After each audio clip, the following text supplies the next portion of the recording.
tackles coach and offensive special teams coordinator. I got all your titles, right? Got a lot of titles. I don't know if I'm entitled to my car, but I got a lot of titles. Chris Wiesehan, we'll open it right up for questions for Coach. When you get past Davis and Cooksey, very little experience, if any, how have those young guys progressed to try to catch up with the other two? I think they've had a tremendous summer, and it really comes from the room. Those guys came in, got into class, got in the weight room, and then those tight ends have taken them under their wings, the older guys, and really groomed them and accelerated them in the offense. So they came into camp really prepared, knew the offense. Obviously, the details of the offense always get sorted out during camp, the details when the defense moves and all those alignments and where you need to fit. But they've really become really part of the group. We're fighting. I love when you guys I was talking to Tyler the other day, last time we were able to talk to him. He was, what? Davis? Yeah, Tyler Davis. Yeah. Oh, yeah, there's two of them. Tylers. Yeah. Tyler Two Davis. Dylans. Yeah. He was talking about how you gave him a packet of a bunch of information on tight ends that had been drafted going into the preseason. Can you kind of talk a little bit about what it was that you gave him? So I've coached different positions. I've had different positions go to the league. And so when a kid says, I want to go to the NFL, well, I said, well, let's look at your body type. Let's look where you're at. So we did about an eight-year research on draftable tight ends, what their measurables were, what their body size was, what their weight was. He came in roughly, 232, and now he's 252. He's still running the same because Lou and those guys do a great job in the weight room. But I said, these are your aspirations, then it needs to start now. And here are the guys and where they've gone. Here are the guys I've coached and where they've gone. Here are their body types. And here's your measurables. Now we got to figure out how we get you that step by performing on the field. And he's done everything off the field he can do with the help of our strength staff. And now it's up to me and him and that group to really accelerate him and get him where he wants to go to contribute to our team. Bodies-wise, it seems like you're much more where you would like to be. You got 3 freshman walk-ons that are of the right physical type, and then Dylan as well, who you guys signed. Has that helped a little bit, just having more of the body type that you're looking for to compete in practice? Well, I think if you guys know our orchestrated chaos in practice and how many reps those kids are able to get, that everybody ascends because they get reps and they get developed. And those guys, they're my guys. They're not walk-ons. They're not this. They're just my guys, right? And so my job is to take them where they never thought they could go.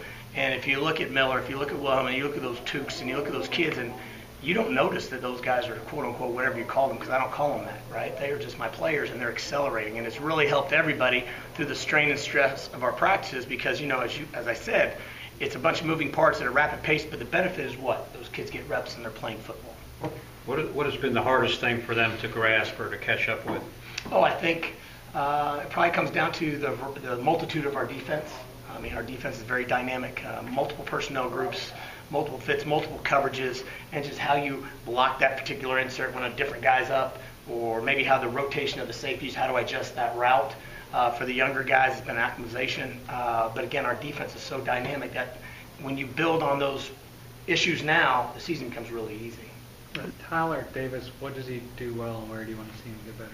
Well, Tyler Davis is a multiple dude. I mean, he's going to play in 13 different positions on our football field.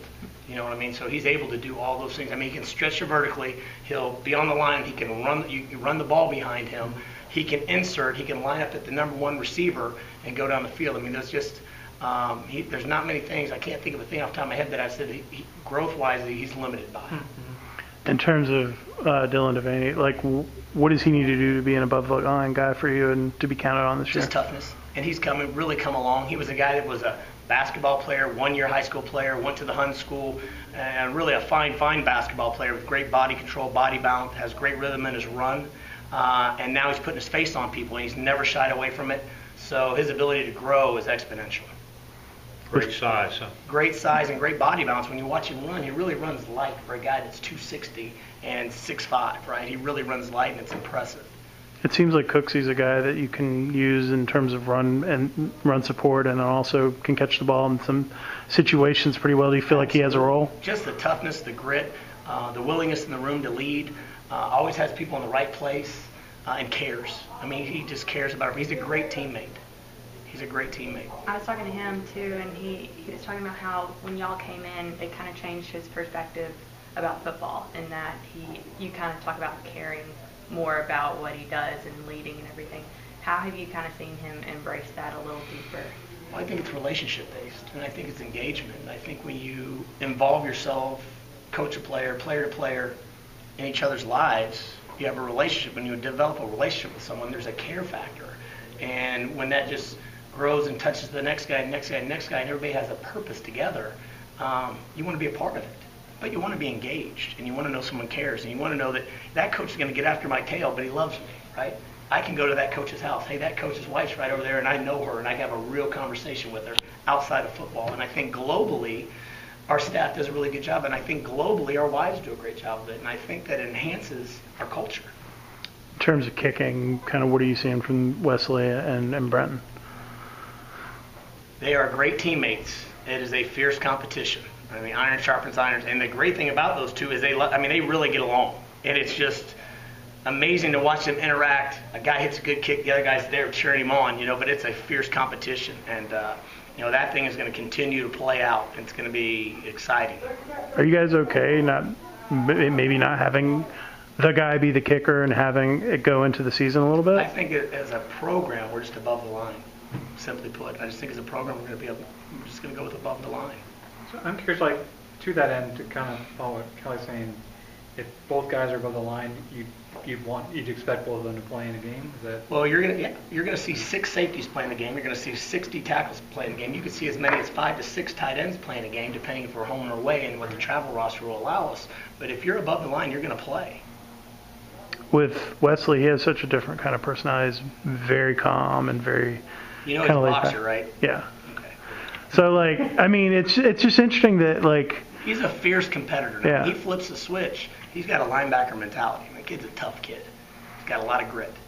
But I imagine that's good to look for in a kicker just because so much of that's mental and having to be able to let go of a bad kick or not get too caught up in your emotions or the moment or whatever. It seems like he's very good at flushing all of that and just being kind of... And I think globally across the board, our staff is like that and our kids are like that because we have a put the ball down mentality and what's next.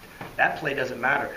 That play's over. What's next? And I think that's from our kickers to our D-line to our linebackers to our O-line. I think that is something that's in our culture.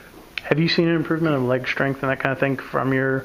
I know last year, yeah, Presley said that all those guys, yeah. And you can attribute that to their work ethic and really our strength staff and what they've done with him. And Ryan Horton taking Presley on the side and doing something specific to him, during those workouts, what's good for his leg and all those things. I mean, they've just done a tremendous job within our culture to globally fit everyone in. That extra size on Davis, has that allowed him to do a better job of getting off the line? Multiple things. It's allowed him to do a better job getting off the line, also being at the point of the run, and also on the inserts. And then when he's running routes and he's mismatched against a 220-pound safety, but they run the same because his speed is not diminished. Yeah. I mean, that's a powerful thing to have in space. What have you seen out of Dylan Leonard so far? Just tremendous body control, really a sponge from a playbook perspective.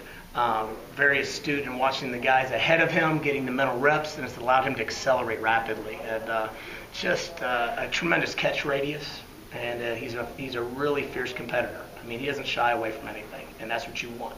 How many guys would you expect to be above the line in your probably along the lines of 6. Probably about 6, depending where they fall in special teams, and all those guys are fighting for above the line. You don't play on this team unless you're on special teams.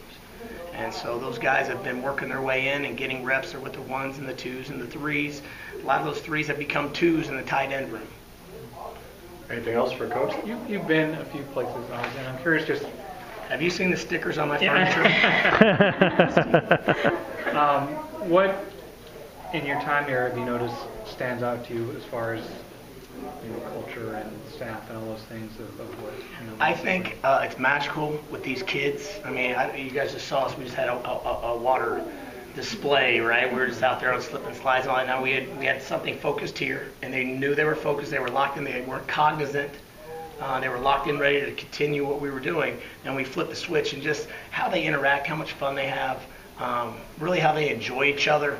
I think when we got here, there wasn't as much communication between a DB and an O-lineman and between a receiver and a linebacker. And now you just look out there in the field and just our guys. It's just our family. It's just our kids. Mm-hmm. And then you got Thacker's little bear running around with the kids and he's getting carried. I mean, it's just fun, man. You just enjoy them and they're enjoying each other. And I think that's just a blessing. It's really a compliment to our staff, really Jeff, Coach Collins, and just who we are. And I know you guys asked me a question about recruiting before. when I did these interviews. But when you come out and you guys see us every day, that's kind of who we are, right? And this is our family, and that's how we are. And that has just been so much fun to be around this staff and these kids, from an excitement, engagement, and developing relationships in their lives. All right.